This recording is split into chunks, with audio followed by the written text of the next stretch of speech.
Chaque année, la ville de Bâle attire la foule des grands jours. Professionnels ou amateurs, tous se pressent pour admirer les dernières créations d'horlogers et de joailliers du monde entier.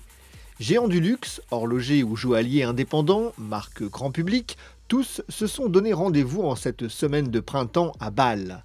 Véritable Babel, la ville vibre à l'unisson du tic-tac des trésors de l'horlogerie suisse. Un rendez-vous business et glamour incontournable. Bienvenue à Baselworld.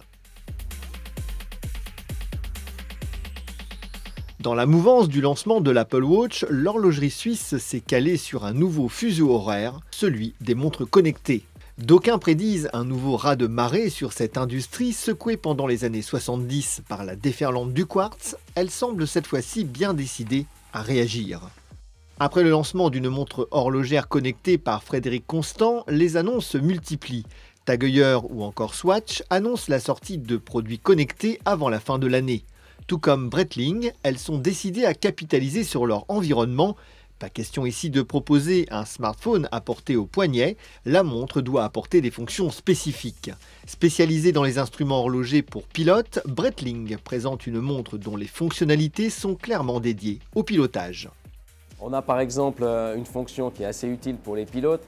Quand vous démarrez votre chronographe, cela enregistre non seulement le départ du temps de vol, mais ça indique également l'heure à laquelle vous avez décollé, et quand vous arrêtez votre chronographe, ça met également en mémoire l'heure à laquelle vous avez atterri. Ce sont des informations dont vous avez besoin pour remplir votre carnet de vol. Et là, vous l'avez automatiquement avec la montre. Pour les retrouver, c'est des fois un petit peu compliqué, il faut noter sur un papier, tourner la couronne, presser sur un bouton. Là, directement, ça peut être téléchargé sur votre téléphone et après réenvoyé par email dans des formats compatibles avec votre carnet de vol électronique si vous en avez un. Donc c'est vraiment là la plus-value qu'on voit de cette connectivité pour des produits Breitling. Ça amène de nouveau de l'intérêt à avoir quelque chose porté au poignet gauche. Et puis toutes ces nouvelles technologies permettent aussi, bien entendu, d'améliorer la fonctionnalité et l'utilité d'avoir une montre au poignet. Crise et hausse spectaculaire du franc suisse aidant, l'argument rapport qualité-prix prend une nouvelle importance. Quand on aimait, on ne comptait pas, mais ça, c'était avant. Chez Corum, on se targue de pratiquer une stabilité des prix à modèle comparable depuis 10 ans. Aujourd'hui aussi, on essaie d'appliquer des prix beaucoup plus abordables. Donc c'est aussi ça qui est important, c'est que Corum a toujours été une marque indépendante qui avait pour volonté de faire connaître l'horlogerie au plus grand nombre, à faire découvrir des modèles, faire découvrir des designs. Je pense que Corum, c'est toujours la même chose, c'est qu'on tente des choses, on tente un nouveau design, on voit si ça marche on continue, si ça ne marche pas, on arrête tout de suite et on refait quelque chose de nouveau. Pour Hamilton, ce positionnement a été décisif. Avec un design séduisant et des modèles automatiques positionnés sous les 1000 €, la marque a connu un développement spectaculaire sur le marché français depuis 9 ans. Avec la déclinaison d'un de ses modèles phares, la Railroad, en version squelette pour un peu plus de 1000 €, la marque fait fort. Depuis 10 ans, on a été vraiment très cohérent au niveau à la fois produit et distribution. L'idée, c'était de se concentrer sur des montres mécaniques, des montres automatiques principalement, entre 400 et 1000 €. Et on était un peu les seuls à faire ça dans l'industrie horlogère. Et on a allié ça avec une montée en gamme en termes de distribution. On a créé une distribution d'à peu près 180 points de vente en France, de très bonne qualité. Et on vient avec une offre produit, avec des finitions, des détails au niveau des cadrans, des aiguilles, des boîtes, qu'on ne trouve pas dans ces segments de prix. Donc ça, allié avec des investissements importants au niveau des mouvements, puisqu'on a lancé l'année dernière 4 mouvements qu'on a développés avec ETA. Cette année, on lance 3 mouvements qu'on a développés avec ETA. Ça nous a permis de nous différencier en termes d'habillage, en termes de design de la montre. Et tout ça en travaillant au niveau aussi des réserves de marche, amener plus de réserves de marche dans nos mouvements mécaniques. Donc vraiment, ça nous a permis de nous positionner dans ce qui était une niche et qui a très bien fonctionné puisqu'on a eu des croissances fantastiques en France et qu'aujourd'hui on est un peu incontournable dans le milieu de gamme pour tout ce qui est entre 400 et 1000 €, 1200 €.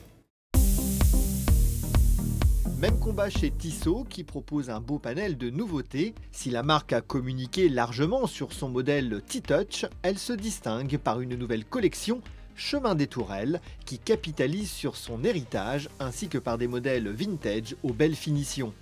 Avec une proposition 3 aiguilles dans un boîtier or à moins de 2000 €, Tissot fait son petit bonhomme de chemin. La tendance n'a pas échappé au Swatch Group. Pour capitaliser sur le succès de ces deux marques de son écurie, il a décidé de pousser un label suisse mal connu en France, qui connaît un succès mérité en Asie. Avec un design fort et des modèles dotés de calibres mécaniques aux alentours de 700 €, Mido pourrait faire parler d'elle très bientôt. Longtemps dans l'ombre de Rolex, Tudor a décidé de sortir du bois.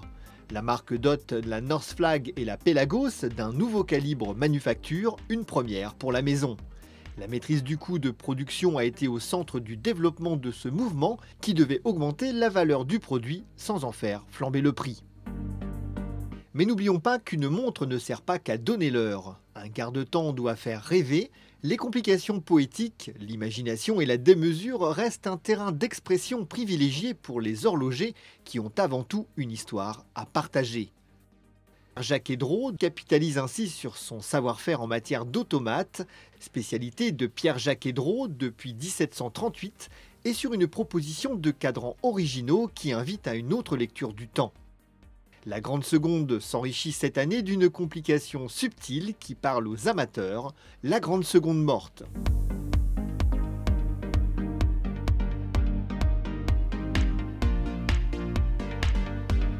Romain Jérôme s'illustre dans un tout autre registre. L'horloger a choisi son public, les quadras biberonnés aux comics, à Pac-Man et aux bonbons pèse. La marque capitalise sur leur monde, celui des icônes modernes. Après les montres embarquant de l'acier du Titanic, de la poussière de lune ou du ciment du mur de Berlin, c'est à un mouvement contemporain qu'elle s'intéresse, le steampunk. Des modèles à l'esthétique décalée pour une entrée de gamme qui flirte quand même avec les 9 000 €. C'est ça aussi le monde enchanté de Baselworld.